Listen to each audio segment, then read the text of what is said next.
तो हमने देखा कि किस तरह कंस ने अलग अलग राज्यों पे अपना अधिकार जमाया। सिर्फ इतना ही नहीं, भारतवर्ष के सभी राक्षसी राजाओं से अपना गठबंधन भी बनाया। इन सब के बाद कंस ने यदुवंशियों को प्रताड़ित करना शुरू किया। ये होता देख यदुवंशी कंस से बचने के लिए अलग अलग राज्यों में जाकर बसने लगे, जैसे कि कुरुक्षेत्र, पांचाल, शाल्व, विदर्भ आदि। जब कंस देवकी और वासुदेव की 6 संतानों की हत्या कर रहा था, उस वक्त कंस के मित्र और परिवार वाले उसे बहुत समझाने की कोशिश करते, लेकिन कंस नहीं समझता और परिणाम यह होता कि कंस के आगे सभी मित्रों और परिवारजनों को झुकना पड़ता। जब देवकी को 7वीं संतान की प्राप्ति होने वाली थी, उस समय बलराम जी, जिन्हें अनंत भी कहा जाता है और जो कृष्ण के विस्तार हैं, उत्पन्न हुए। देवकी को यह एहसास हो गया था कि भगवान विष्णु ने उनके गर्भ में स्थान ले लिया है। देवकी को जितनी खुशी थी, उतना ही दुख भी हुआ। यदुवंशियों को बुरे हाल में देखकर भगवान श्री कृष्ण ने योग माया को धरती पे उपस्थित होने का आदेश दिया। योग माया श्री कृष्ण की प्रधान शक्ति है। वेदों से पता चलता है कि भगवान श्री कृष्ण की कई शक्तियां हैं, लेकिन उन सब शक्तियों में प्रधान शक्ति योग माया ही है। भगवान ने योग माया को ब्रिज भूमि वृंदावन में जन्म लेने का आदेश दिया। वृंदावन में वासुदेव की दूसरी पत्नी रोहिणी नंद महाराज और यशोदा के साथ रहती थी। इसी तरीके से बाकी यदुवंशी भी कंस से छुपकर इधर उधर रह रहे थे। कुछ तो गुफाओं में जाकर भी रहने लगे। भगवान ने योग माया को यह आदेश दिया कि कारागार में देवकी और वासुदेव की 7वीं संतान बलराम, जिन्हें अनंत शेष के नाम से भी जाना जाता है और जो कृष्ण के विस्तार है, उनका देवकी के गर्भ से रोहिणी के गर्भ में स्थानांतरण करो। इसके बाद मैं अपनी पूरी शक्तियों के साथ देवकी के गर्भ में जगह लूंगा। तब तुम भी नंद महाराज और यशोदा की पुत्री बनकर जन्म लेना, क्योंकि तुम मेरी बहन बनकर जन्म लोगी और बहुत जल्द लोगों की मनोकामनाएं पूरी कर सकोगी।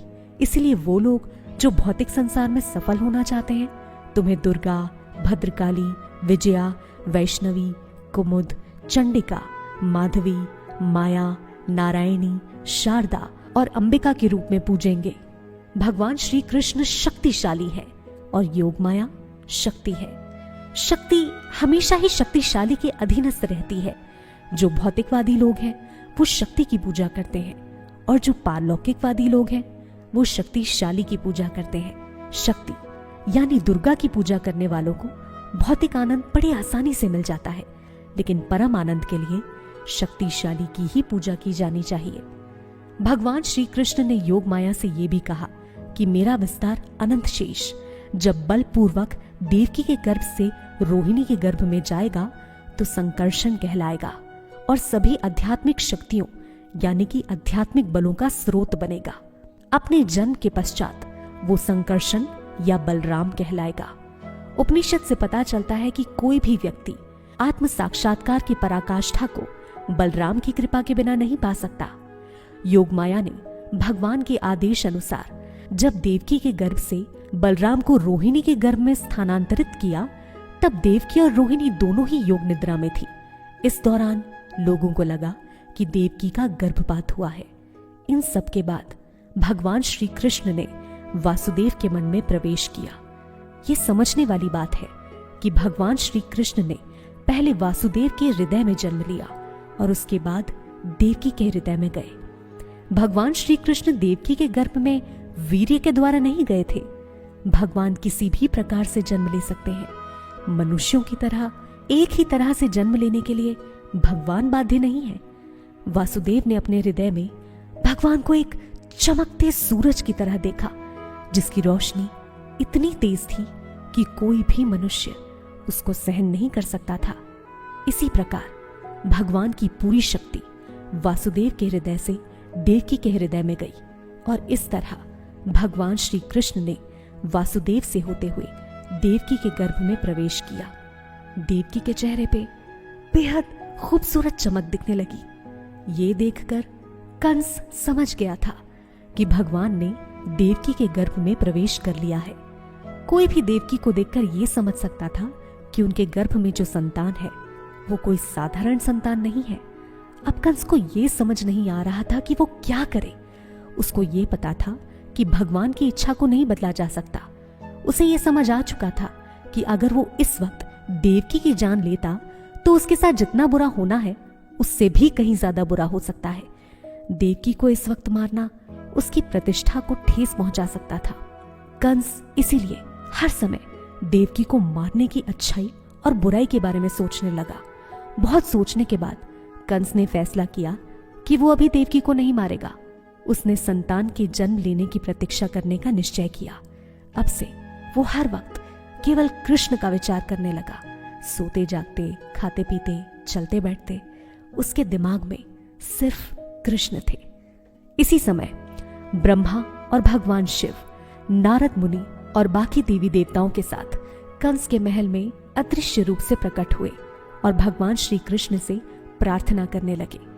पहली प्रार्थना में उन्होंने बताया कि भगवान अपने वचन के सच्चे हैं, यानी कि वो बहुत जल्द अपना वचन निभाएंगे, धर्म की रक्षा और अधर्म का नाश करेंगे।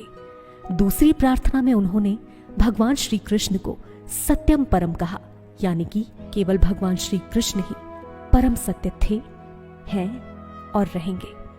अगर इस जगत में कुछ भी सत्य है तो वो श्री कृष्ण से उत्पन्न हुआ है।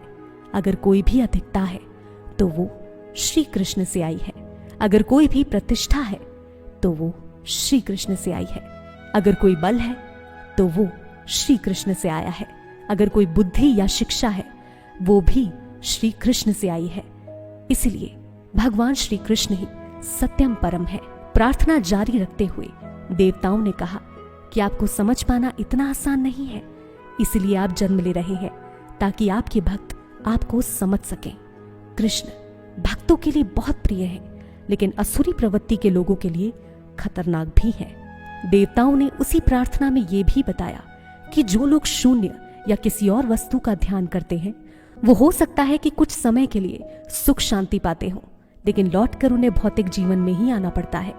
वहीं जो लोग भगवान का ध्यान करते हैं उन्हें भौतिक सुख शांति तो मिलती ही है, साथ ही साथ इस भौतिक संसार से छुटकारा भी मिलता है। इसके आगे देवताओं ने कहा कि आपने कई जन्म लिए, कई नामों के साथ। आप कृष्ण कहलाते हैं क्योंकि आप सबसे अधिक आकर्षक हैं। आपका रंग सांवला है और आपसे अधिक आकर्षक और कोई नहीं। आप कभी श्याम सुंदर, कभी गिरधारी और कभी देवकी नंदन कहलाते हैं। लोगों को लगता है कि आप इंसानों जैसे ही हैं, लेकिन वो आपके पारलौकिक तेज को समझ नहीं पाते। जिसको भी आपके चरण कमलों में सेवा देने का भाव है वही आपको जान सकता है। बाकी कोई भी चाहे तो हजारों लाखों साल तपस्या कर सकता है, फिर भी वो आपको नहीं समझ पाएगा। उन्होंने कहा, भगवान आप अजन्मे हैं। आपको जन्म लेने के लिए किसी कारण की आवश्यकता नहीं, आप अपनी लीलाओं के लिए जन्म लेते हैं। भगवत गीता में बताया गया है कि भगवान धर्म की रक्षा करने के लिए जन्म लेते हैं। वास्तव में भगवान अपने भक्तों के साथ समय बिताने आते हैं, केवल अधर्मियों का नाश करने के लिए ही जन्म नहीं लेते। देवताओं ने यह भी कहा, भगवान मात्र आपका नाम लेने से भक्त पूरी तरह सुरक्षित हो जाता है, क्योंकि आप में और आपके नाम में कोई भेद नहीं है। देवकी उन दिनों बहुत ज्यादा डरी हुई थी। विष्णु पुराण से पता चलता है कि उस वक्त कई देवी देवता देवकी के पास आते जाते रहते थे, देवकी को प्रोत्साहित करते रहते थे और ये यकीन दिलाते थे कि उनका पुत्र सुरक्षित रहेगा और धर्म की रक्षा भी करेगा। इसी के साथ प्रार्थना पूरी करते हुए भगवान शिव, ब्रह्मा जी, नारद मुनि और बाकी देवी देवता अपने अपने धाम को लौट गए।